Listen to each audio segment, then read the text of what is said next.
ಪ್ರಿಯ ವಿದ್ಯಾರ್ಥಿಗಳೇ, ಚಿಗುರು ಕನ್ನಡ ಯೂಟ್ಯೂಬ್ ಚಾನೆಲ್ಗೆ ತಮಗೆಲ್ಲ ಆತ್ಮೀಯವಾದ ಸ್ವಾಗತ. ಇವತ್ತಿನ ಈ ತರಗತಿಯಲ್ಲಿ 9ನೇ ತರಗತಿಯ ತಿಳಿಗನ್ನಡ ಪದ್ಯವಾದ ಬೆಳಗು ಜಾವ ಈ ಒಂದು ಪದ್ಯದ ಅರ್ಥ ಸಾರಾಂಶವನ್ನ ಸರಳವಾಗಿ ಅರ್ಥೈಸಿಕೊಳ್ಳೋಣ ಮಕ್ಕಳೇ. ಇದನ್ನ ಬರೆದಂತಹ ಕವಿ ದ.ರಾ.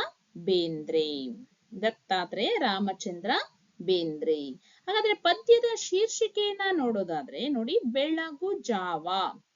ಬೆಳಗು ಜಾವ ಅಂದ್ರೆ ಬೆಳಗು ಅಂದ್ರೆ ಬೆಳಕು, ಜಾವ ಅಂದ್ರೆ ಸಮಯ. ಬೆಳಗು ಹರಿಯುವಂತಹ, ಬೆಳಗು ಮೂಡುವಂತಹ ಸಮಯ ಯಾವುದು? ಸೂರ್ಯೋದಯ, ಮುಂಜಾನೆ ಅಲ್ವಾ?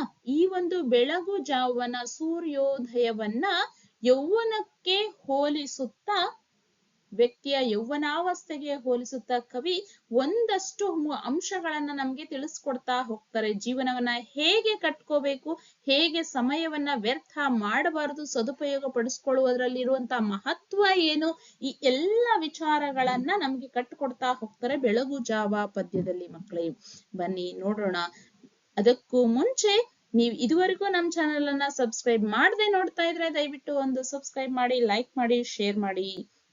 ಮುಂದಿನ ವಿಡಿಯೋಗಳ ನೋಟಿಫಿಕೇಶನ್ಗಾಗಿ ಬೆಲ್ ಐಕನ್ ಕ್ಲಿಕ್ ಮಾಡೋದನ್ನ ಮರಿಬೇಡಿ ಮಕ್ಕಳೇ ಅಲ್ವಾ? ತಡ ಮಾಡೋದು ಯಾಕೆ, ಬನ್ನಿ ಪದ್ಯವನ್ನ ಪ್ರಾರಂಭಿಸೋಣ. ಮೊದಲಿಗೆ ಕೃತಿಕಾರರ ಪರಿಚಯವನ್ನ ನೋಡೋಣ ಅಲ್ವಾ?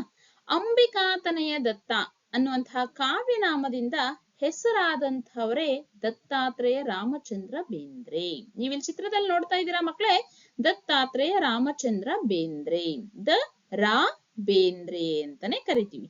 ಇವರು 1896 ಜನವರಿ 31ರಂದು ಧಾರವಾಡದಲ್ಲಿ ಹುಟ್ಟಿದ್ರು, ಧಾರವಾಡದಲ್ಲಿ ಜನಿಸಿದರು. ಇವರ ಕಾವ್ಯನಾಮ ಅಂಬಿಕಾತನಯ ದತ್ತ ಅಲ್ವಾ? ಸಾಹಿತ್ಯವನ್ನ ರಚನೆ ಮಾಡುವಂತಹ ಉದ್ದೇಶದಿಂದ ಅವರು ಇಟ್ಕೊಂಡಂತಹ ಹೆಸರು ಅಂಬಿಕಾತನಯ ದತ್ತ. ಇವರನ್ನ ನವೋದಯ ಕಾಲದ ಮಹತ್ವದ ಕವಿಗಳಲ್ಲಿ ಒಬ್ರು ಅಂತ ಗುರುತಿಸ್ತೀವಿ. ಕನ್ನಡ ಸಾಹಿತ್ಯ ಘಟ್ಟದಲ್ಲಿ ಹಲವಾರು ಕಾಲಘಟ್ಟಗಳನ್ನ ನಾವು ನೋಡ್ತೀವಿ, ಪ್ರಕಾರಗಳನ್ನ. ನವ್ಯ, ನವೋದಯ, ಪ್ರಗತಿಶೀಲ, ದಲಿತ ಬಂಡಾಯ, ಹೀಗೆ ಹಲವಾರು ಸಾಹಿತ್ಯ ಪ್ರಕಾರಗಳ ಹುಟ್ಟಿದವೆ. ಅವುಗಳಲ್ಲಿ ನವೋದಯ ಕಾಲದ ಪ್ರಮುಖ ಕವಿಗಳಲ್ಲಿ ಒಬ್ರು ಅಂತ ಗುರುತಿಸ್ತೀವಿ. ಇವರು ಬರೆದಂತಹ ಪ್ರಮುಖ ಕವನ ಸಂಕಲನಗಳನ್ನ ನೋಡೋದಾದ್ರೆ ನೋಡಿ, ಗರಿ, ಸಖಿಗೀತ, ಗಂಗಾವತರಣ, ನಾದಲೀಲೆ ಇತ್ಯಾದಿ ಕವನ ಸಂಕಲನಗಳನ್ನ ರಚನೆ ಮಾಡಿದ್ದಾರೆ. ಮಕ್ಕಳೇ, ನಾನು ಇಲ್ಲಿ ಹೈಲೈಟ್ ಮಾಡ್ತಾ ಹೋಗಿದ್ದೀನಿ, ಯಾವೆಲ್ಲ ಮುಖ್ಯಾಂಶಗಳನ್ನ ನೀವು ನೆನಪಲ್ಲಿ ಇಟ್ಕೊಳ್ಳೇಬೇಕು ಅನ್ನೋದನ್ನ. ಆ ಕಡೆ ಗಮನ ಹರಿಸಿ. ಇವರು ಬರೆದಂತಹ ಪ್ರಮುಖ ಕವನ ಸಂಕಲನಗಳು ಇವು: ಗರಿ, ಸಖಿಗೀತ, ಗಂಗಾವತರಣ, ನಾದಲೀಲೆ. ಇನ್ನು ಇವರು ಬರೆದಂತಹ ಅರಳು ಮರಳು ಕೃತಿಗೆ ಕೇಂದ್ರ ಸಾಹಿತ್ಯ ಅಕಾಡೆಮಿ ಪ್ರಶಸ್ತಿ ಸಿಕ್ಕಿದೆ. ಹಾಗೂ 4 ತಂತಿ ಕೃತಿಗೆ ಜ್ಞಾನಪೀಠ ಪ್ರಶಸ್ತಿ ಸಿಕ್ಕಿದೆ ಅಲ್ವಾ? ನಮಗೆ ಗೊತ್ತಿರುವಂತೆ ಕನ್ನಡದಲ್ಲಿ 8 ಜ್ಞಾನಪೀಠ ಪ್ರಶಸ್ತಿ ಪುರಸ್ಕೃತ ಕವಿಗಳನ್ನ ನಾವು ನೋಡ್ತೀವಿ. ಅದರಲ್ಲಿ ದ.ರಾ. ಬೇಂದ್ರೆನೂ ಸಹ ಒಬ್ರು. ಇವರು ಇಷ್ಟೆಲ್ಲ ಸಾಹಿತ್ಯ ಕೃಷಿಯನ್ನ ಮಾಡದಂತಹ ದ.ರಾ. ಬೇಂದ್ರೆ ಅವರು 1981 ಅಕ್ಟೋಬರ್ 26ರಂದು ನಮ್ಮನ್ನೆಲ್ಲ ತ್ಯಜಿಸಿ ಮರಣವನ್ನ ಹೊಂದುತ್ತಾರೆ, ಇಹಲೋಕವನ್ನ ತ್ಯಜಿಸಿದರು. ಪ್ರಸ್ತುತ ಬೆಳಗು ಜಾವ ಪದ್ಯ ಒಂದು ಸಾನೆಟ್. ಸಾನೆಟ್ ಪ್ರಕಾರ ಇದು. ಸಾನೆಟ್ ಇಂಗ್ಲಿಷ್ ಭಾಷೆಯಿಂದ ಕನ್ನಡಕ್ಕೆ ಬಂದಂತಹ ಪದ್ಯ ರೂಪ ಮಕ್ಕಳೇ, ನೆನಪಿರ್ಲಿ. ಇದು ಒಂದು ಸಾನೆಟ್ ಪ್ರಕಾರ. ಇದು ಸಾನೆಟ್ ಅನ್ನುವಂತಹ ಶೈಲಿ ಇರುವಂತದ್ದು ಇಂಗ್ಲಿಷ್ ಭಾಷೆಯಲ್ಲಿ. ಇದರಲ್ಲಿ 14 ಸಾಲುಗಳು ಇರುತ್ತೆ. ಇದನ್ನ ಕನ್ನಡದಲ್ಲಿ ಸುನೀತಾ ಅಂತ ಸಹ ಕರಿತೀವಿ. ಪ್ರಸ್ತುತ ಕವಿತೆಯನ್ನ ವಿನಯ ಅನ್ನುವಂತಹ ಕವನ ಸಂಕಲನದಿಂದ ಆರಿಸಿ ನಿಗದಿಪಡಿಸಲಾಗಿದೆ ಅಲ್ವಾ? ಈಗ ಬೆಳಗು ಜಾವ ಅನ್ನುವಂಥದ್ದು ಸಾನೆಟ್. ಈ ಸಾನೆಟ್ ಪ್ರಕಾರವನ್ನ ಇಂಗ್ಲಿಷ್ ಅಲ್ಲಿ ಅತಿ ಹೆಚ್ಚು ಬಳಸಿದಂತಹ ಕವಿ, ಅದರ ಪ್ರಸಿದ್ಧಿ ಹೊಂದಲಿಕ್ಕೆ ಕಾರಣಕರ್ತರಾದಂತಹ ಕವಿ ವಿಲಿಯಂ ಶೇಕ್ಸ್ಪಿಯರ್ ಅಲ್ವಾ? ಇದಿಷ್ಟು ನಮ್ಮ ದ.ರಾ. ಬೇಂದ್ರೆಯವರ ಒಂದು ಕಿರು ಪರಿಚಯ, ಹಾಗೆ ಸಾನೆಟ್ ಅನ್ನುವಂತಹ ಪ್ರಕಾರದ ಒಂದು ಪರಿಚಯವನ್ನ ನಾವು ನೋಡಿದ್ವಿ ಮಕ್ಕಳೇ. ಪಾಠ ಪ್ರವೇಶವನ್ನ ನೋಡೋಣ. ಈಗ ಪದ್ಯದ ಒಂದು ಪ್ರವೇಶ. ಹೊಸಗನ್ನಡ ಸಾಹಿತ್ಯದ ಇತಿಹಾಸದಲ್ಲಿ ನವೋದಯ ಕಾಲದ ಸಾಹಿತ್ಯ ತನ್ನದೇ ಆದ ವೈಶಿಷ್ಟ್ಯಗಳಿಂದ ಕೂಡಿದೆ ಅಲ್ವಾ. ಕನ್ನಡ ಸಾಹಿತ್ಯ ಕ್ಷೇತ್ರದಲ್ಲಿ ನವೋದಯ ಕಾಲದ ಸಾಹಿತ್ಯ ಅನ್ನುವಂಥದ್ದು ಹಲವಾರು ವಿಚಾರಗಳಿಂದ ವಿಶಿಷ್ಟತೆಯನ್ನ ಹೊಂದಿದೆ ಅಂತ ಹೇಳ್ಬಹುದು. ಏಕೆಂದ್ರೆ ಅಲ್ಲಿ ಆ ಟೈಮಲ್ಲಿ ಸ್ವಾತಂತ್ರ್ಯ ಹೋರಾಟ, ಕರ್ನಾಟಕ ಏಕೀಕರಣ, ಭಾಷಾವಾರು ರಾಜ್ಯಗಳ ವಿಂಗಡಣೆ, ಹೀಗೆ ಹಲವಾರು ವಿಚಾರಗಳ ಬಗ್ಗೆ ಸಾಹಿತ್ಯದಲ್ಲಿ ಚರ್ಚೆಯನ್ನ ನಾವು ನೋಡಬಹುದು ಮಕ್ಕಳೇ. ಈ ಕಾಲದ ಮಹತ್ವದ ಕವಿಗಳಲ್ಲಿ ಬೇಂದ್ರೆಯವರು ಒಬ್ರು. ಈ ಒಂದು ಕಾಲಘಟ್ಟದಲ್ಲಿ ಬೆಳೆದು ಬಂದಂತಹ ಕವಿಗಳಲ್ಲಿ ಬೇಂದ್ರೆಯವರು ಸಹ ಒಬ್ಬರಾಗ್ತಾರೆ. ಬೇಂದ್ರೆಯವರ ಭಾವಗೀತೆಗಳು ಸಮಗ್ರ ಬದುಕಿನ ಭಂಡಾರವಾಗಿವೆ ಅಲ್ವಾ. ಅವರು ಬರೆದಂತಹ ಒಂದೊಂದು ಕವಿತೆಗಳು, ಒಂದೊಂದು ಭಾವಗೀತೆಗಳು ಅವರ ಸಮಗ್ರ ಬದುಕಿನ ಚಿತ್ರಣವನ್ನ ನಮ್ಮ ಕಣ್ಣು ಮುಂದೆ ಕಟ್ಕೊಡುತ್ತೆ ಅಂತ ಹೇಳ್ಬೋದು. ಕೆಲವೊಂದು ಭಾವಗೀತೆಗಳನ್ನ ನಾವು ನೆನಪಿಸ್ಕೊಳ್ಳೋದು ಆದ್ರೆ, ನೀ ಹಿಂಗ ನೋಡಬೇಡ ನನ್ನ ಅಲ್ವಾ. ಅವರ ಬದುಕಿನ ಹಿನ್ನೆಲೆಯನ್ನ, ಆ ಹಾಡಿನ ಹಿನ್ನೆಲೆಯನ್ನ ತಿಳಿದೇ ಇದ್ರೆ ನಮಗೇನ್ ಅನ್ಸುತ್ತೆ, ಅದೊಂದು ಶೃಂಗಾರ ಭಾವಗೀತೆ ಅಂತ ಅನ್ಸುತ್ತೆ. ಆದರೆ ಅದು ತುಂಬಾ ನೋವಿನಿಂದ ಹಾಡಿದಂತಹ ಒಂದು ಭಾವಗೀತೆ ಮಕ್ಕಳೇ. ಇವರ ಕಾವ್ಯಗಳಲ್ಲಿ ಪ್ರಕೃತಿ ವರ್ಣನೆ ಕೇವಲ ವರ್ಣನೆಯಲ್ಲ. ಪ್ರಕೃತಿಯನ್ನ ವರ್ಣನೆ ಮಾಡ್ತಾರೆ ಕೆಲವು ಕಡೆ, ಆದ್ರೆ ಅದು ಬರೀ ವರ್ಣನೆ ಆಗಿರಲ್ಲ. ಅಲ್ಲಿ ಮನುಷ್ಯನ ಬದುಕಿನೊಂದಿಗೆ ಅದು ಮಿಳಿತವಾಗಿರುವಂತ ಚೈತನ್ಯದ ಶಕ್ತಿ ಆಗಿರುತ್ತೆ. ಮನುಷ್ಯನ ಬದುಕಿನೊಂದಿಗೆ ಅದನ್ನ ಸಮೀಕರಿಸಿ ವರ್ಣಿಸ್ತಾ ಹೋಗ್ತಾರೆ. ಮನುಷ್ಯನ ಬದುಕು ಹೇಗೆ ಏರುಪೇರಾಗುತ್ತೆ, ಪ್ರಕೃತಿ ಇದ್ದ ಹಾಗೆ ಮನುಷ್ಯನ ಬದುಕು ಸಹ ಇದೆ. ಅದರಲ್ಲಿರುವಂತಹ ಅಣುವು ಮನುಷ್ಯನ ಬದುಕಿಗೆ ಹೋಲಿಕೆ ಆಗುವಂಥದ್ದು ಅನ್ನೋದನ್ನ ತುಂಬಾ ಸರಳವಾಗಿ, ಸುಂದರವಾಗಿ ನಮ್ಗೆ ಕಟ್ಕೊಡ್ತಾರೆ. ಈ ಹಿನ್ನೆಲೆಯಲ್ಲಿ ಬೆಳಗು ಜಾವ ಕವನ ಮಹತ್ವದ್ದಾದದ್ದು. ನಾವು ನೋಡ್ಬೇಕಾಗಿರೋದು ಪ್ರಕೃತಿ. ಬೆಳಗು ಜಾವ ಅನ್ನೋದು ಪ್ರಕೃತಿಯ ಒಂದು ಅಂಶ ಅಲ್ವಾ. ಅದನ್ನ ಮನುಷ್ಯನ ಜೀವನಕ್ಕೆ ಸಮೀಕರಿಸ್ತಾ ಕಟ್ಕೊಡ್ತಾರೆ.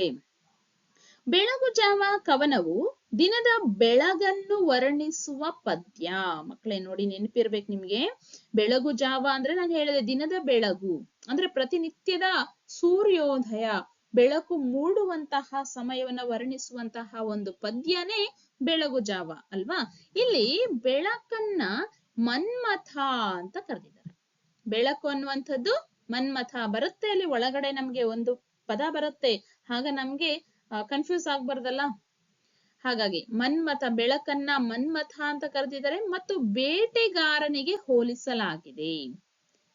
ಬೆಳಕು ಅನ್ನುವಂಥದ್ದು ಮನ್ಮಥ ಹಾಗೂ ಬೇಟೆಗಾರ ಎರಡಕ್ಕೂ ಹೋಲಿಸ್ತಾ ಹೋಗ್ತಾರೆ. ಪ್ರಾತಃ ಕಾಲದಲ್ಲಿ ನಿದ್ದೆ ಮಾಡುವ ತಾಮಸಿಗಳಾಗದೆ, ಪ್ರಾತಃ ಕಾಲ ಅಂತಂದ್ರೆ ಮುಂಜಾನೆ ಸುಮಾರು 4:15, 5 ಗಂಟೆ, 5:30 ಈ ಒಂದು ಸಮಯದಲ್ಲಿ ನಿದ್ದೆ ಮಾಡುವಂತಹ ಸೋಮಾರಿಗಳಾಗದೆ ಚೈತನ್ಯವುಳ್ಳ ಸಾತ್ವಿಕರಾಗಿ, ಶಕ್ತಿ, ಸೃಜನಶೀಲತೆ, ಸತ್ವಗುಣವನ್ನ ಹೊಂದಿರುವಂತವರಾಗಿ ಕಾರ್ಯತತ್ಪರರಾಗಿ ಬದುಕಬೇಕೆಂದು ಕವಿ ಕರೆ ನೀಡಿದ್ದಾರೆ. 8, 9, 10 ಗಂಟೆ ಆದ್ರೂ ಜಮ್ ಅಂತ ಹಾಸಿಗೆ ಮೇಲೆ ಮಲಗಿದ್ದು ನಾನು ಆಮೇಲೆ ಎದ್ದು ಕೆಲಸ ಮಾಡ್ತೀನಿ ಅನ್ನುವಂತಹ ಸೋಮಾರಿತನವನ್ನ ಬಿಡಬೇಕು. ಮುಂಜಾನೆ ಬೆಳಗಿನ ಜಾವ ಎದ್ದು ಕೆಲಸವನ್ನ ಮಾಡುವಂತಹ, ದಿನನಿತ್ಯದ ಕೆಲಸಗಳಲ್ಲಿ ತೊಡಗಿಕೊಳ್ಳುವಂತಹದಕ್ಕೆ ಮುಂದೆ ಹಾಕ್ಬೇಕು ಅಂತ ಕವಿ ಇಲ್ಲಿ ಮುಂಜಾನೆ ಬೆಳಕನ್ನ ತೋರಿಸುತ್ತಾ, ಬೆಳಕಿನ ಬಗ್ಗೆ ವರ್ಣಿಸುತ್ತಾ ನಮ್ಗೆ ಹೇಳ್ತಾರೆ ಅಲ್ವಾ. ಸೂರ್ಯ 10 ಗಂಟೆಗೆ ಹುಟ್ತೀನಿ ಅಂತಂದ್ರೆ ಸುಮ್ನೆ ಇರ್ತೀವ ನಾವು? ಸೂರ್ಯ 10 ಗಂಟೆಗೆ ಹುಟ್ಟಿದ್ರೆ ಏನಾಗುತ್ತೆ? ಏರುಪೇರಾಗಲ್ವಾ ದಿನನಿತ್ಯದ ಚಟುವಟಿಕೆಗಳಲ್ಲಿ? ಹಾಗೆ ಯೌವನದ ಸುಗ್ಗಿ ಜೀವಮಾನದಲ್ಲಿ ಒಮ್ಮೆ ಮಾತ್ರ ಬರುವಂತಹದ್ದು. ಅದರ ಜೊತೆಗೆ ಇಲ್ಲಿ ಯೌವನ ಅನ್ನುವಂಥದ್ದನ್ನ ಸುಗ್ಗಿಗೆ ಹೋಲಿಸ್ತಾರೆ. ಸುಗ್ಗಿ ಹೇಗೆ ವರ್ಷದಲ್ಲಿ ಒಮ್ಮೆ ಬರುತ್ತೋ ಹಾಗೆ ಯೌವನ ಅನ್ನುವಂಥದ್ದು ಜೀವನದಲ್ಲಿ ಒಂದು ಸಾರಿ ಮಾತ್ರ ಬರುವಂಥದ್ದು. ಆದ್ದರಿಂದ ಅದರ ಸದುಪಯೋಗನ ಮಾಡಿಕೊಳ್ಬೇಕು, ಅದನ್ನ ಸದುಪಯೋಗ ಮಾಡ್ಕೋಬೇಕು ಅನ್ನೋದು ಕವಿಯ ಆಶಯ ಆಗಿದೆ ಇಲ್ಲಿ ಅಲ್ವಾ. ಜೀವನದಲ್ಲಿ ಒಂದು ಸಾರಿ ಬರುವಂತಹ ಯೌವನ, ಆ ಯೌವನವನ್ನ ಸದುಪಯೋಗ ಪಡಿಸ್ಕೋಬೇಕು ಅನ್ನೋದು ಕವಿಯ ಆಶಯ ಆಗತ್ತೆ ಮಕ್ಕಳೇ ಅಲ್ವಾ. ಪಾಠದ ಪ್ರವೇಶದ ಜೊತೆಗೆ ಕವಿಯ ಆಶಯ ಏನು ಅನ್ನುವಂಥದ್ದನ್ನ ನಾವು ತಿಳ್ಕೊಂಡ್ವಿ. ಇದ ಅರ್ಥ ಆಗಿದೆ ಅಂತ ಭಾವಿಸ್ತೀನಿ ಮಕ್ಕಳೇ. ಬನ್ನಿ ಮುಂದೆ ಪದ್ಯವನ್ನ ನೋಡ್ತಾ ಹೋಗೋಣ. ಮೊದಲ ಪದ್ಯ ಮಕ್ಕಳೇ, ಏಳು ಚಿನ್ನ ಬೆಳಗಾಯ್ತು ಹಣ್ಣ ಮೂಡಲವು ತೆರೆಯೇ ಕಣ್ಣ ನಕ್ಷತ್ರ ಜಾರಿ ತಮವೆಲ್ಲ ಸೋರಿ ಮಿಗಿಲಹುದು ಬಾನ ಬಣ್ಣ ಜೇನ್ನೊಣದ ಹೆದೆಗೆ ಹೂ ಬಾಣ ಹೂಡಿ ಜುಮ್ ಎಂದು ಬಿಟ್ಟ ಮಾರ ಗುಡಿಗೋಪುರಕ್ಕೂ ಬಲೆ ಬೀಸಿ ಬಂದ ಅಗೋ ಬೆಳಗು ಬೇಟೆಗಾರ. ಒಂದೊಂದೇ ಸಾಲಿನ ಅರ್ಥವನ್ನ ನೋಡೋಣ ಮಕ್ಕಳೇ. ಹೇಳು ಚಿನ್ನ ಬೆಳಗಾಯ್ತು ಅಣ್ಣ, ಮೂಡಲವು ತೆರೆಯೇ ಕಣ್ಣ. ಅಂದ್ರೆ ಚಿನ್ನ ಅಣ್ಣ ಅಂತ ಕರೆಯುವಂಥದ್ದು ತಾಯಿ. ಇಲ್ಲಿ ಚಿತ್ರದಲ್ಲಿ ನೀವು ನೋಡ್ತಾ ಇದ್ದೀರಾ, ಮಕ್ಕಳು ಮಲಗಿದ್ದಾರೆ. ಇನ್ನು ಆ ಮಕ್ಕಳನ್ನ ಎಬ್ಬಿಸುವಂತಹ ತಾಯಿಯ ನುಡಿಗಳಿವು. ಮಗು ಚಿನ್ನು, ಬಂಗಾರ, ಮುದ್ದು, ಎದ್ದೇಳಪ್ಪ. ಮೂಡಲ ದಿಕ್ಕಿನಲ್ಲಿ ಸೂರ್ಯ ಹುಟ್ಟಿದಾನೆ. ಮೂಡಲ ದಿಕ್ಕು ಕಣ್ಣು ತೆರೆದಿದೆ ಅಲ್ವಾ, ಸೂರ್ಯೋದಯ ಆಗಿದೆ. ಮೂಡಲ ದಿಕ್ಕಿನಲ್ಲಿ ಸೂರ್ಯ ಹುಟ್ಟಿದಾನೆ, ಸೂರ್ಯ ಕಣ್ಬಿಟ್ಟಿದ್ದಾನೆ. ನೀವಿನ್ನು ಕಣ್ಮುಚ್ಕೊಂಡು ನಿದ್ದೆ ಮಾಡ್ತಾ ಇದ್ದೀರಾ, ಎದ್ದೇಳಿ ಅಂತ ತಾಯಿ ಹೇಳುವಂಥದ್ದು. ಸೂರ್ಯೋದಯ ಆದಾಗ ಬದಲಾಗುವಂತಹ ರೀತಿಗಳು ಏನು? ಏನೆಲ್ಲ ಬದಲಾಗುತ್ತೆ ಪ್ರಕೃತಿಯಲ್ಲಿ ಅಂದ್ರೆ, ನಕ್ಷತ್ರ ಜಾರಿ ತಮವೆಲ್ಲ ಸೋರಿ ಮಿಗಿಲಹುದು ಬಾನ ಬಣ್ಣ. ನಕ್ಷತ್ರಗಳೆಲ್ಲ ಕರಗಿ ಹೋಗುತ್ತೆ, ನಕ್ಷತ್ರಗಳು ಕಣ್ಮರೆ ಆಗ್ತವೆ.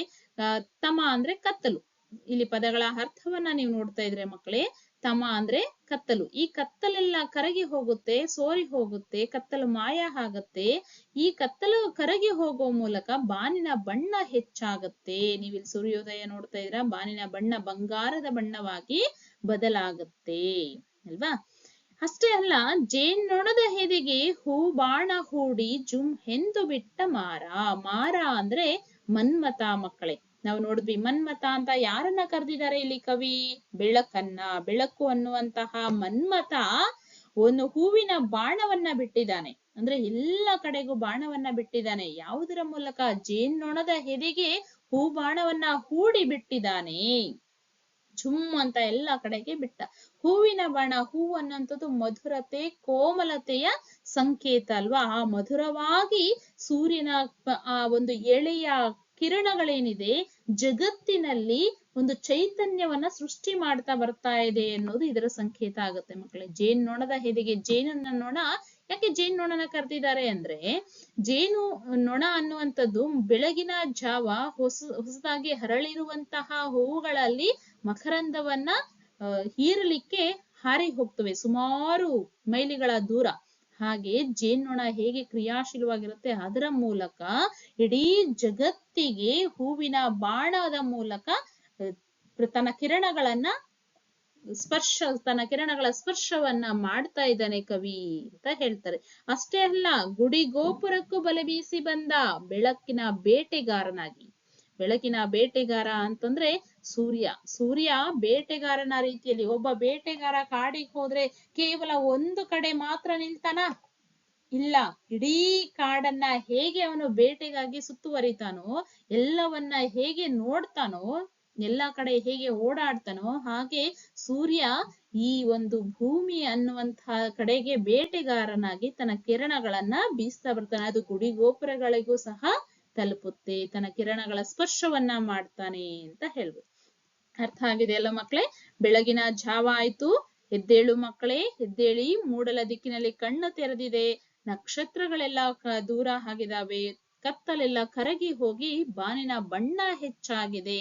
ಜೇನ್ನೊಣದ ರೀತಿಯಲ್ಲಿ, ಜೇನ್ನೊಣದ ಮೂಲಕ ಕವಿ ಸೂರ್ಯ ಬೆಳಕಿನ ಕಿರಣಗಳನ್ನ ತುಂಬಾ ಮಧುರವಾಗಿ ಭೂಮಿಗೆ ಸ್ಪರ್ಶ ಮಾಡ್ತಾ ಇದ್ದಾನೆ. ಗುಡಿ ಗೋಪುರಕ್ಕೂ ಸಹ ಬಲೆಯನ್ನ ಬೀಸಿ ಬರ್ತಾ ಇದ್ದಾನೆ ಬೇಟೆಗಾರನ ರೀತಿಯಲ್ಲಿ. ಎದ್ದೇಳಿ ಅಂತ ಕವಿ ತಾಯಿಯ ಮೂಲಕ ಹೆಬ್ಬಿಸ್ತಾ ಇದ್ದಾರೆ ಅಲ್ವಾ. ಅರ್ಥ ಆಗಿದೆ ಮಕ್ಕಳೇ? ಎರಡನೇ ಪದ್ಯ. ನಿಶೆ ಇಳಿದ ಹುಷೆಯ ಎಳೆ ನಗೆಯ ಬಗೆಗೆ ಸೋತಿರಲು ಜಗವು ಸವಿಗೆ ಕಣ್ಣಿದಿರು ಬಂದು ಕಟ್ಟಿತ್ತು ಕನಸು ಕೂಗೊಂದು ಬಂತು ಕಿವಿಗೆ ಮಕ್ಕಳಿರ ಕೇಳಿ ರಸ ಕುಡಿಯಲೇಳಿ ಹುಸಿ ನಿದ್ದೆಗಿತ್ತೆ ಸಾಕು ಈ ತುಂಬಿ ಬಾಳು ತುಂಬಿರುವ ತನಕ ತುಂಬಿ ಕುಡಿಯಬೇಕು. ಪ್ರಕೃತಿಯನ್ನೇ ವರ್ಣಿಸ್ತಾ ಕವಿ ಇದ್ದಕ್ಕಿದ್ದಂತೆ ಮನುಷ್ಯನ ಆ ಒಂದು ಎತ್ತರದ ಸ್ಥಾನಕ್ಕೆ ಕರ್ಕೊಂಡು ಹೋಗ್ಬಿಡ್ತಾರೆ ಅಲ್ವಾ. ಅದನ್ನ ನೋಡಿ. ನಿಶೆ ಇಳಿದ ಹುಷೆಯ ಎಳೆನಗೆಯ ಬಗೆಗೆ. ನಿಶೆ ಅಂತಂದ್ರೆ ರಾತ್ರಿಯ ಕತ್ತಲು, ಮಂಪರು ಅಂತ ಹೇಳ್ತೀವಿ, ಮತ್ತು ಅಂತ ಹೇಳ್ತೀವಿ.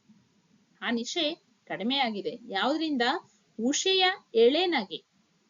ಉಷೆಯ ಕಾರಣದಿಂದ ಅಂದ್ರೆ ಮುಂಜಾನೆ ಮುಂಬೆಳಗು ಸೂರ್ಯೋದಯದ ಕಾರಣದಿಂದಾಗಿ ಈ ನಿಶೆ ರಾತ್ರಿಯ ಮಂಪರು ಕಡಿಮೆ ಆಗಿದೆ. ಈ ಉಷೆಯ ಎಳೆಯ ನಗು, ಆ ಮಗುವಿನ ನೋಡಿ ಇಲ್ಲಿ, ಈ ಮಗುವಿನಂತಹ ಎಳೆಯ ನಗು ಏನಿದೆಯಲ್ಲ, ಎಳೆ ಸೂರ್ಯ ಹುಟ್ಟುತ್ತಾ ಇದ್ದಾನಲ್ಲ, ಸೂರ್ಯನ ಎಳೆಯ ನಗೆಯನ್ನ ಕಂಡು ಇಡೀ ಜಗತ್ತು ಸೋತು ಹೋಗಿದೆ. ಆ ಸೂರ್ಯನ ಆ ಎಳೆ ಬಿಸಿಲಿನ ಸವಿಗೆ ಇಡೀ ಜಗತ್ತು ಸೋತು ಹೋಗಿದೆ. ಅಂದ್ರೆ ಸೂರ್ಯೋದಯವನ್ನ ಕಂಡು ವರ್ಣಿಸದೆ ಇರುವಂತವರು, ಬೆರಗಾಗದೆ ಇರುವಂತವರು, ಮೆಚ್ಚದೆ ಇರುವಂತವರು ಇಲ್ಲ. ಸಕಲ ಜೀವರಾಶಿಗಳಿಗೂ ಸೂರ್ಯ ಚೈತನ್ಯವನ್ನ ನೀಡುವಂತಹವನಲ್ವಾ. ಇಂಥ ಸಂದರ್ಭದಲ್ಲಿ ಕಣ್ಣೆದುರು ಬಂದು ಕಟ್ಟಿತ್ತು ಕನಸು. ಕಣ್ಣಿನ ಮುಂದೆ ಒಂದು ಕನಸು ಬಂದು ಕಟ್ಟಿದೆ. ಇದ್ದಕ್ಕಿದ್ದಂತೆ ಆ ಒಂದು ಕನಸಿನ ಮಧ್ಯದಲ್ಲಿ ಒಂದು ಕೂಗು ಕೇಳಿ ಬರುತ್ತೆ. ಇಲ್ಲಿ ನಾವು ನೆನಪಿಟ್ಕೋಬೇಕು ಮಕ್ಕಳೇ, ಸೂರ್ಯೋದಯ ಅಂದ್ರೆ ಯೌವನಾವಸ್ಥೆಯನ್ನ ಸೂರ್ಯೋದಯ ಅಂತ ಕರೆದಿದ್ದಾರೆ ಅಲ್ವಾ. ಈ ಸೂರ್ಯೋದಯದ ಸಂದರ್ಭದಲ್ಲಿ, ಯೌವನದಲ್ಲಿ ನಾವು ಯಾವುದೋ ಒಂದು ಕನಸಿನಲ್ಲಿ ಭ್ರಮೆಯಲ್ಲಿ ತೇಲ್ತಾ ಹೋಗ್ತಾ ಇರ್ತೀವಿ ಅಲ್ವಾ. ನಮ್ಮ ಗುರಿಯನ್ನ ಮರೆತು ಬಿಡ್ತೀವಿ. ಆಗ ಇದ್ದಕ್ಕಿದ್ದಂತೆ ನಮ್ಮ ಗುರಿ ನಮಗೆ ನೆನಪಾಗಲೇಬೇಕು. ಅದನ್ನ ನೆನಪು ಮಾಡ್ಕೊಳ್ಳಿ ಅಂತ ಕವಿ ಹೇಳ್ತಾ, ಮಕ್ಕಳೇ ಕೇಳಿ, ರಸವನ್ನ ಕುಡಿಯಲೇಳಿ. ರಸ ಅಂತಂದ್ರೆ ಅನುಭವ, ಸವಿ, ಸಾರ, ಅನುಭವದ ಸವಿ. ಈ ಯೌವನಾವಸ್ಥೆಯಲ್ಲಿ ನೀವು ಆ ಒಂದು ಭ್ರಮೆಯಲ್ಲಿ ಮುಳುಗಬೇಡಿ. ಏನೋ ಒಂದು ಸಂತೋಷ ಪಡಬೇಕು, ಸಂಭ್ರಮಿಸ್ಬೇಕು, ಎಂಜಾಯ್ ಮಾಡ್ಬೇಕು ಅಂತ ಜೀವನವನ್ನ ವ್ಯರ್ಥ ಮಾಡ್ಕೋಬೇಡಿ. ಆ ನಿಜವಾದಂತಹ ಸಾರವನ್ನ, ಅನುಭವವನ್ನ ಸವಿರಿ. ಹುಸಿ ನಿದ್ದೆಗಿದ್ದೆ ಸಾಕು. ಸುಮ್ನೆ ಏನೋ ಕಾಟಾಚಾರಕ್ಕೆ ಜೀವನವನ್ನ ನಡೆಸಬೇಡಿ. ಸೋಮಾರಿತನವನ್ನ ಬೆಳೆಸ್ಕೋಬೇಡಿ. ಸೋಮಾರಿತನವನ್ನ ಬಿಟ್ಟು ನಿಜವಾದಂತಹ ಆ ಯೌವನದ ಅನುಭವದ ಸಾರವನ್ನ ಸವಿರಿ. ಈ ತುಂಬಿ ಬಾಳು ನೋಡಿ, ಇದ್ದಕ್ಕಿದ್ದಂತೆ ಮೇಲೆ ಹತ್ತು ಬಿಡ್ತಾರೆ ಅಂದ್ರೆ ಈ ತುಂಬು ಜೀವನ ಏನಿದೆಯಲ್ಲ, ಸುಮಾರು 60-70 ವರ್ಷ 100 ವರ್ಷ ಬದುಕುವಂತಹ ಮನುಷ್ಯನ ಈ ತುಂಬು ಜೀವನ ತುಂಬಿರುವ ತನಕ, 100 ವರ್ಷದಲ್ಲಿ ನಾವು ಎಲ್ಲಿವರೆಗೂ ಬದುಕಿರ್ತೀವೋ ಅಲ್ಲಿವರೆಗೂ, 60 ವರ್ಷ ಆಗಿರ್ಬೋದು, 50 ವರ್ಷ ಆಗಿರ್ಬೋದು, 10 ವರ್ಷ ಆಗಿರ್ಬೋದು ಅಲ್ವಾ. ಸ್ವಾಮಿ ವಿವೇಕಾನಂದರು 30 ವರ್ಷ ಬದುಕಿದ್ರು, 30-32 ವರ್ಷ. ಬುದ್ಧ 80-85 ವರ್ಷ ಬದುಕಿದ್ದ ಅಲ್ವಾ. ಅವರವರ ಜೀವನದಲ್ಲಿ ಅವರವರ ಅನುಭವದ ಸಾರ ಏನಿದೆಯಲ್ಲ, ಅದನ್ನ ಅವರು ಅನುಭವಿಸಿದ್ರು. ಅದನ್ನ ಅದೇ ರೀತಿಯಾಗಿ ನೀವು ಈ ತುಂಬಿ ಬಾಳು ಎಷ್ಟು ದಿವಸ ಇರುತ್ತೋ, ಅದು ತುಂಬಿರುವ ತನಕ, ಎಲ್ಲಿವರೆಗೂ ತುಂಬಿರುತ್ತೋ ಅಲ್ಲಿವರೆಗೂ ತುಂಬಿ ಕುಡಿಬೇಕು. ತುಂಬಾ ಇಷ್ಟದಿಂದ, ಪ್ರೀತಿಯಿಂದ ಅನುಭವವನ್ನ ಆಸ್ವಾದಿಸ್ಬೇಕು. ಅನುಭವಿಸಿ, ಜೀವನವನ್ನ ಅನುಭವಿಸಿ, ಜೀವನದಲ್ಲಿ ಗುರಿಯನ್ನ ಸಾಧಿಸಿ, ಗುರಿಯನ್ನ ಇಟ್ಟುಕೊಳ್ಳಿ, ಸಾರ್ಥಕ ಜೀವನವನ್ನ ನಡೆಸಿ ಅಂತ ಹೇಳಿ ಕವಿ ಇಲ್ಲಿ ಹೇಳ್ತಾರೆ. ಮಕ್ಕಳೇ, ಅರ್ಥ ಆಗಿದೆ ಅಂತ ಭಾವಿಸ್ತೇನೆ ಅಲ್ವಾ. ಇನ್ನೊಮ್ಮೆ ಹೇಳ, ನಿಶೆ ಹೇಳಿದ, ನಿಶೆ ಅಂದ್ರೆ ಕತ್ತಲಿನ ಮಂಪರು, ಸೂರ್ಯನ ಬೆಳಕಿನ ಆ ಎಳೆಯ ನಗೆಯಿಂದ ಮಾಯ ಆಗುತ್ತೆ. ಆ ಸೂರ್ಯನ ಎಳೆ ಬೆಳಕಿಗೆ ಇಡೀ ಜಗತ್ತು ಸೋತ್ ಹೋಗಿದೆ. ಅಂತಹ ಸಂದರ್ಭದಲ್ಲಿ ನಮ್ಮ ಕಣ್ಣು ಮುಂದೆ ಏನೇನೋ ಕನಸುಗಳನ್ನ ಕಟ್ಟಿರ್ತೀವಿ. ತಾತ್ಕಾಲಿಕ ಲೌಕಿಕ ಜೀವನದ ಕನಸುಗಳನ್ನ ಕಟ್ಟಿರ್ತೀವಿ. ಪ್ರೀತಿ, ಪ್ರೇಮ, ಈ ಒಂದು ಅಲೆಯಲ್ಲಿ ತೇಲಿ ಹೋಗುವಂತದ್ದು ಜಾಸ್ತಿ. ಇಂಥ ಕನಸುಗಳನ್ನ ಕಟ್ಟಿರ್ಬೇಕಾದ್ರೆ ಕೂಗೊಂದು ಬಂತು ಕಿವಿಗೆ. ಪ್ರೀತಿ ಪ್ರೇಮದ ಅಲೆಯಲ್ಲಿ ಬಲೆಯಲ್ಲಿ ಸಿಕ್ಕಿಕೊಂಡಾಗ ಇದ್ದಕ್ಕಿದ್ದಂತೆ ಜೀವನದಲ್ಲಿ ನಿನ್ನ ಗುರಿ ಇದು, ನೀನು ಮಾಡಬೇಕಾಗಿರುವಂತಹ ಕೆಲಸ ಇದು ಅನ್ನುವಂತಹ ಒಂದು ಕೂಗು ನಮ್ಮ ಕಿವಿಗೆ ಬಂದು ಅಪ್ಪಳಿಸುತ್ತೆ. ಅಪ್ಪಳಿಸಿದಾಗ ಮಕ್ಕಳೇ ಎದ್ದೇಳಿ, ಹೇಳಿ, ಎದ್ದು ಆ ಅನುಭವವನ್ನ ಪಡ್ಕೊಳ್ಳಿ, ಆ ಯೌವನವನ್ನ ಸಾರ್ಥಕ ಪಡಿಸ್ಕೊಳ್ಳಿ. ಸುಮ್ನೆ ಸೋಮಾರಿಯಾಗಿ ಜೀವನವನ್ನ ವ್ಯರ್ಥ ಮಾಡ್ಕೋಬೇಡಿ. ಈ ಬಾಳು ಎಲ್ಲಿವರೆಗೂ ಇರುತ್ತೋ ಅಲ್ಲಿವರೆಗೂ ಆ ಅನುಭವದ ಸಾರವನ್ನ ತುಂಬಿ ಕುಡೀರಿ, ವ್ಯರ್ಥ ಮಾಡ್ಕೋಬೇಡಿ. ತುಂಬಾ ರುಚಿಯಾಗಿರುವಂತಹ ಒಂದು ಪಾನಕವನ್ನ ಕೊಟ್ರೆ ನಾವು 1 ಡ್ರಾಪ್ 2 ಡ್ರಾಪ್ 1 ಸ್ಪೂನ್ 2 ಸ್ಪೂನ್ ಕುಡಿತೀವ? ಇಲ್ಲ ಅಲ್ವಾ. ಎಷ್ಟು ಸಾಧ್ಯನೋ, ಎಷ್ಟು ಬೇಕು ಅನ್ಸುತ್ತೋ, ಎಷ್ಟು ನಮ್ ಹೊಟ್ಟೆ ತುಂಬುತ್ತೋ ಅಷ್ಟು ಕುಡಿತೀವಿ. ಹಾಗೆ ನಿಮ್ಮಿಂದ ಎಷ್ಟೆಲ್ಲ ಸಾಧನೆ ಮಾಡೋದಕ್ ಸಾಧ್ಯ ಇದೋ ಆ ಎಲ್ಲ ಸಾಧನೆಯನ್ನ ಮಾಡಿ ಮಕ್ಕಳೇ ಅಂತ ಹೇಳಿ ಕವಿ ಇಲ್ಲಿ ನಮ್ಗೆ ಕರೆ ಕೊಡ್ತಾರೆ. ಮಕ್ಕಳೇ, ಅರ್ಥ ಆಗಿದೆ ಅಂತ ಭಾವಿಸ್ತೇನೆ ಅಲ್ವಾ. 3ನೇ ಪದ್ಯ ಮಕ್ಕಳೇ, ಯಾವಾಗ ಕೋಳಿ ಕೂಗಿಹುದು ಹೇಳಿ, ತಡವೇಕೆ ಪಾನ ಕೇಳಿ, ಮೊದಲಾಗಲೀಗ ಅಂಗಡಿಯ ಕದವ ಈ ಕ್ಷಣಕ್ಕೆ ತೆರೆಯ ಹೇಳಿ, ಜೀವನದ ನದಿಗೆ ಸೆಳವಿಹುದು, ಮರಣ ಬಂದೀತು ಕ್ಷಣವು ಮರಳಿ, ಹೋದವರು ತಿರುಗಿ ಬಂದಾರೆ ಅವರು ಬರಲಿಕ್ಕೂ ಇಲ್ಲ ಮರಳಿ. ಬಾನ್ ಹೊಗರಲುಂಟು ಮರ ಚಿಗುರಲುಂಟು ಬರಲುಂಟೆ ಸುಗ್ಗಿ ಮತ್ತೆ ಮುಳುಗಿರಲಿ ಮುಪ್ಪು ಚಿಂತನದಿ ತಾನು ಹರೆಯಕ್ಕೆ ಬೇರೆ ಹೊತ್ತೆ. ಇಲ್ವಾ? ತುಂಬಾ ಅದ್ಭುತವಾಗಿರುವಂತಹ ಸಾಲು ಮಕ್ಕಳೇ. ಬನ್ನಿ ನೋಡೋಣ. ಇಲ್ಲಿ ಪದಗಳ ಅರ್ಥವನ್ನ ನೋಡೋಣ ಮೊದಲಿಗೆ ನಾವು. ಯಾವಾಗ ಕೋಳಿ ಕೂಗಿದೆ ಅಂದ್ರೆ ಕೋಳಿ ಸುಮಾರು ಮುಂಜಾನೆ ಪ್ರಾರಂಭ ಆಗ್ತಾ ಇದ್ದಂತೆ 2:30-3 ಗಂಟೆ ಈ ಸಮಯದಲ್ಲೇ ಕೋಳಿ ಕೂಗ್ತಾ ಇರುತ್ತೆ. ನಾವು ಹೇಳುವಂತ ಸಮಯಕ್ಕೆ ನಾವು ಹೇಳ್ತೀವಿ ಕೋಳಿ ಕೂಗಿದೆ ಹೇಳಿ, ತಡವೇಕೆ, ತಡ ಯಾಕೆ ಮಾಡ್ತಾ ಇದ್ದೀರಾ, ಪಾನ ಕೇಳಿ. ಪಾನ ಕೇಳಿ ಅಂತಂದ್ರೆ ದಿನನಿತ್ಯದ ಚಟುವಟಿಕೆಗಳನ್ನ ಪ್ರಾರಂಭ ಮಾಡಿ, ಅಥವಾ ಪಾನ ಅಂತಂದ್ರೆ ಏನಾದ್ರೂ ಕುಡಿಯುವಂಥದ್ದು, ರಸ. ಕೇಳಿ, ಪಾನ ಕೇಳಿ, ಕುಡಿಯುವಂಥದ್ದು, ದಿನನಿತ್ಯದ ಚಟುವಟಿಕೆಗಳನ್ನ ಪ್ರಾರಂಭ ಮಾಡೋದು ಅಂತ ಅನ್ಕೊಳ್ಳಿ. ಮೊದಲಾಗಲಿ ಈಗ ಪ್ರಾರಂಭ ಮಾಡಿ. ಜೀವನದಲ್ಲಿ ದಿನನಿತ್ಯದ ಚಟುವಟಿಕೆಗಳನ್ನ ಪ್ರಾರಂಭ ಮಾಡಲಿ, ಮೊದಲಾಗಲಿ, ಸ್ಟಾರ್ಟ್ ಆಗ್ಲಿ. ಅಂಗಡಿಯ ಕದವ ಈ ಕ್ಷಣಕ್ಕೆ ತೆರೆಯ ಹೇಳಿ. ದಿನನಿತ್ಯದ ಚಟುವಟಿಕೆಗಳನ್ನು ಪ್ರಾರಂಭ ಮಾಡಿದಾಗ ಅಂಗಡಿಯ ಕದವನ್ನ, ಅಂಗಡಿ ಮುಂಗಟ್ಟುಗಳ ಕದವನ್ನ ತೆರೆಯ ಹೇಳಿ ಪ್ರಾರಂಭ ಮಾಡಿ. ಜೀವನದ ನದಿಗೆ ಸೆಳವಿಹುದು ಮರಣ ಬಂದೀತು ಕ್ಷಣವು ಮರಳಿ. ಇದನ್ನ ನೋಡಕ್ಕೂ ಮುಂಚೆ ಇದರ ಇನ್ನೊಂದು ಅರ್ಥವನ್ನ ನೋಡೋಣ ಮಕ್ಕಳೇ. ಯಾವಾಗ ಕೋಳಿ ಕೂಗಿಹುದು ಹೇಳಿ ಅಂದ್ರೆ ಸೂರ್ಯೋದಯ ಅಂದ್ರೆ ನಾವು ಹೇಳಿದ್ವಿ ಯೌವನ ಅಂತ ಅರ್ಥ ಅಲ್ವಾ. ಈ ಯೌವನ ಅನ್ನುವಂಥದ್ದು ಜೀವನದಲ್ಲಿ ಯಾವಾಗ್ಲೂ ಪ್ರಾರಂಭ ಆಗ್ಬಿಟ್ಟಿದೆ. ಸೂರ್ಯೋದಯ ಆದಾಗ ಕೋಳಿ ಹೇಗ್ ಕೂಗುತ್ತೆ ಅಲ್ವಾ, ಹಾಗೆ ಬೆಳಕು ಮೂಡುವ ಮುಂಚೆನೆ ನಿನ್ನಲ್ಲಿ ಯೌವನ ಪ್ರಾರಂಭ ಆಗಿದೆ. ಆ ಪ್ರಾರಂಭ ಆಗಿರುವಂತ ಯೌವನದ ಕಡೆಗೆ ಗಮನ ಕೊಡು. ತಡ ಯಾಕೆ ಮಾಡ್ತಾ ಇದೀಯಾ, ತಡವೇಕೆ, ಪಾನ ಕೇಳಿ. ನೀನು ನೀನು ಅನುಭವಿಸ್ಬೇಕಾಗಿರುವಂತ ಆ ಅನುಭವವನ್ನ ಪಡ್ಕೊಳ್ಳೋದಿಕ್ಕೆ ಎದ್ದೇಳು. ಮೊದಲಾಗ್ಲಿ, ಹೀಗಾದ್ರೂ ಪ್ರಾರಂಭ ಮಾಡು. ಯಾವಾಗ್ಲೋ ಯೌವನ ಪ್ರಾರಂಭ ಆಗಿದೆ, ನೀನ ಅದನ್ನ ಈಗ ಪ್ರಾರಂಭಿಸು. ಅಂಗಡಿಯ ಕದವ ಈ ಕ್ಷಣಕ್ಕೆ ತೆರೆಯ ಹೇಳಿ. ಅಂಗಡಿ ಅಂದ್ರೆ ದಿನನಿತ್ಯದ ಚಟುವಟಿಕೆಗಳನ್ನ ಪ್ರಾರಂಭ ಮಾಡೋದ್ರ ಜೊತೆಗೆ ನಿನ್ನ ಮನಸ್ಸಿನ ಅಂಗಡಿಯ ಕದವನ್ನ ಈ ಕ್ಷಣಕ್ಕೆ ತೆರೆದಿಟ್ಕೋ. ನಿನ್ನ ಯೌವನದ ಬಾಗಿಲನ್ನ ಈ ಕ್ಷಣಕ್ಕೆ ತೆರೀ. ಇಲ್ಲ, ತಡ ಯಾಕೆ ಮಾಡ್ತಾ ಇದೀಯಾ, ನಿನ್ನ ಯೌವನದ ಬಾಗಿಲೇನಿದೆಯಲ್ಲ ನಿನ್ನ ಜೀವನದಲ್ಲಿ ಅದನ್ನ ಈ ಕ್ಷಣಕ್ಕೆ ತೆರಿ ಅಲ್ವಾ. ಒಂದ್ ಮಾತು ಹೇಳ್ಬೇಕು ಮಕ್ಕಳೇ, ಅಂಗಡಿ ಮುಂಗಟ್ಟುಗಳನ್ನ ಗ್ರಾಹಕರ ಬರ್ತಾರೋ ಬರಲ್ವೋ ಗೊತ್ತಿಲ್ಲ, ಆ ವ್ಯಕ್ತಿ ಪ್ರತಿನಿತ್ಯ ಹೇಗೆ ಶುದ್ಧೀಕರಿಸಿ ಆ ವಸ್ತುಗಳನ್ನ ಜೋಡಿಸಿ ಇಟ್ಕೊಳ್ತಾನೆ, ಅಲಂಕಾರ ಮಾಡಿ ಇಟ್ಕೊಳ್ತಾನೆ ಅಲ್ವಾ. ಯಾರಿಗ್ ಗೊತ್ತು ಯಾವ ಕ್ಷಣದಲ್ಲಿ ಯಾವ ಗ್ರಾಹಕ ಬಂದು ಯಾವ ರೀತಿಯಾದಂತ ವ್ಯಾಪಾರ ನಡಿಬಹುದು. ಹಾಗೆ ಅಲ್ವಾ, ನಮ್ಮ ಮನಸ್ಸು ಅನ್ನುವಂತಹ ಕದವನ್ನ ನಾವು ಪ್ರತಿನಿತ್ಯ ತೆಗೆದು ಅದನ್ನ ಸ್ವಚ್ಛಗೊಳಿಸ್ತಾ ಇರ್ಬೇಕು. ಅಲ್ಲಿರುವಂತಹ ಅಸೂಯೆ, ದ್ವೇಷ, ಈ ನೋವು, ನಲಿವುಗಳನ್ನೆಲ್ಲ ದೂರ ಮಾಡಿ ನಾವು ಅದನ್ನ ಸ್ವಚ್ಛಗೊಳಿಸ್ತಾ ಇರ್ಬೇಕು. ದಿನನಿತ್ಯ ಅದರಲ್ಲಿ ಆ ಮನಸ್ಸಲ್ಲಿ ಇರುವಂತಹ ಧೂಳು ಕಸವನ್ನೆಲ್ಲ ತೆಗೆದು ಹಣಿಗೊಳಿಸಿ ಸಿದ್ಧ ಮಾಡಿ ಇಟ್ಕೋಬೇಕು. ವ್ರತ ಅನ್ನೋ ರೀತಿಯಲ್ಲಿ, ನೇಮದಿಂದ, ವ್ರತದ ರೀತಿಯಲ್ಲಿ. ಯಾರಿಗ್ ಗೊತ್ತು ಯಾವ ಕ್ಷಣದಲ್ಲಿ ಯಾವ ರೂಪದಲ್ಲಿ ಭಗವಂತ ಬಂದು ನಮ್ಮನ್ನ ಕೈ ಹಿಡಿದು ನಮಗೆ ನಮ್ಮ ಜೀವನವನ್ನ ಸಾರ್ಥಕಗೊಳಿಸಬಹುದು ಅಲ್ವಾ. ಯಾವ ಕ್ಷಣದಲ್ಲಿ ಆದ್ರೂ ಆಗ್ಬಹುದು. ನೀನು ಯೌವನದ ಕದವನ್ನ ಈ ಕ್ಷಣಕ್ಕೆ ತೆರೆಯ ಹೇಳಿ. ಜೀವನದ ನದಿಗೆ ಸೆಳವಿಹುದು. ಜೀವನ ಅನ್ನುವಂತಹ ನದಿ ನೋಡಿ, ನೀವಿಲ್ಲಿ ಚಿತ್ರದಲ್ಲಿ ನೋಡ್ತಾ ಇದ್ದೀರಾ, ಇಲ್ಲೊಂದು ನದಿಯ ಚಿತ್ರ ಇದೆ. ಈ ನದಿಯ ಮಧ್ಯದಲ್ಲಿ ಒಂದು ಸೆಳವಿದೆ, ಸುಳಿ ಅಂತ ಕರಿತೀವಿ. ಈ ಸೆಳವು ಜೀವನ ಅನ್ನುವಂತಹ ನದಿಗೆ, ಪ್ರತಿಯೊಬ್ಬರ ಜೀವನದ ನದಿಗೆ ಸೆಳವು ಇರುತ್ತೆ, ಖಂಡಿತ ಇರುತ್ತೆ. ಈ ಸೆಳವೇ ಮರಣ ಅಲ್ವಾ.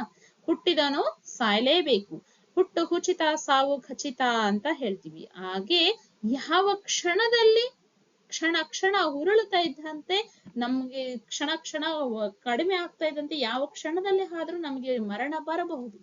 ಮರಣ ಬಂದೀತು ಕ್ಷಣವೂ ಹುರುಳಿ. ಈ ಕ್ಷಣಗಳು ಹುರುಳುತ್ತಾ ಇದ್ದಂತೆ ಮರಣ ಯಾವಾಗ ಬೇಕಾದ್ರೂ ಬರುತ್ತೆ. ಹೋದವರು ತಿರುಗಿ ಬಂದಾರೆ, ಒಂದು ಸಾರಿ ಸತ್ತು ಹೋದ್ಮೇಲೆ ಮತ್ತೆ ಆ ವ್ಯಕ್ತಿ ತಿರುಗಿ ಬರ್ತಾನ? ಬರಲಿಕ್ಕೂ ಇಲ್ಲ ಮರಳಿ. ಅವ್ರು ಮತ್ತೆ ವಾಪಸ್ ಬರ್ಲಿಕ್ಕೆ ಸಾಧ್ಯನೇ ಇಲ್ಲ ಅಲ್ವಾ. ಹಾಗೆ ಜೀವನದಲ್ಲಿ ಒಂದು ಸಾರಿ ಯೌವನ ಅನ್ನುವಂಥದ್ದು ಬರುತ್ತೆ. ಆ ಯೌವನ ಒಂದು ಸಾರಿ ಕೈ ಬಿಟ್ಟು ಹೋಯ್ತು, ಮುಗಿದು ಹೋಯ್ತು ಅಂತಂದ್ರೆ ಮತ್ತೆ ಯಾವತ್ತೂ ವಾಪಸ್ ಬರಲ್ಲ. ಮಿಂಚು ಹೋದ ಕಾಲಕ್ಕೆ ಚಿಂತಿಸಿ ಫಲವೇನು ಅಲ್ವಾ. ಯೌವನದಲ್ಲಿ ಮಾಡ್ಬೇಕಾಗಿರೋದನ್ನೆಲ್ಲ ಬಿಟ್ಟು ವ್ಯರ್ಥ ಮಾಡ್ಕೊಂಡು ಜೀವನವನ್ನ ಮುಂದೆ ನಾವು ಜೀವನವನ್ನ ನಡೆಸ್ಬೇಕು ಅಂತಂದ್ರೆ ಅನ್ಕೊಂಡ್ರೆ ಏನ್ ಪ್ರಯೋಜನ. ಬದಲಾಗ್ಬೇಕು ಅಂತ ಹೇಳ್ತಾರೆ. ಬಾನ್ ಹೊಗರಲುಂಟು ಮರ ಚಿಗುರಲುಂಟು ಬರಲುಂಟೆ ಸುಗ್ಗಿ ಮತ್ತೆ. ಯೌವನವನ್ನ ಒಂದ್ಸರಿ ಕಳ್ಕೊಂಡ್ಮೇಲೆ ಮತ್ತೆ ವಾಪಸ್ ಬರುತ್ತಾ? ಇಲ್ಲ. ಬೇಕು ಅಂತಂದ್ರೆ ನಮ್ಮಲ್ಲಿ ಕನಸು, ಬಾನ್ ಹೊಗರಲ್ಲುಂಟು, ಹೊಗರು ಅಂತಂದ್ರೆ ಕಾಂತಿ. ಬಾನಿನ ಬಣ್ಣ ಹೆಚ್ಚಾಗ್ಬೋದು, ಕಾಂತಿ ಹೆಚ್ಚಾಗ್ಬೋದು. ಕೆಲವೊಂದು ಮರ ಗಿಡಗಳು ಸುಗ್ಗಿ ಕಾಲ ಬಿಟ್ಟು ಬೇರೆ ಸಮಯದಲ್ಲೂ ಚಿಗುರಬಹುದು. ಮರಗಳು ಚಿಗುರು ಹೊಡಿಬಹುದು, ಬಾನಿನ ಬಣ್ಣ ಬದಲಾಗಬಹುದು. ಆದ್ರೆ ಸುಗ್ಗಿ ಹಬ್ಬ ಮತ್ತೆ ಮತ್ತೆ ಬರುತ್ತಾ? ಜೀವನದಲ್ಲಿ ಬರೋದು ಒಮ್ಮೆ ಮಾತ್ರ ಅಲ್ವಾ? ಸೊ ಹಾಗೆ ಮುಳುಗಿರಲಿ ಮುಪ್ಪು ಚಿಂತನದಿ ತಾನು.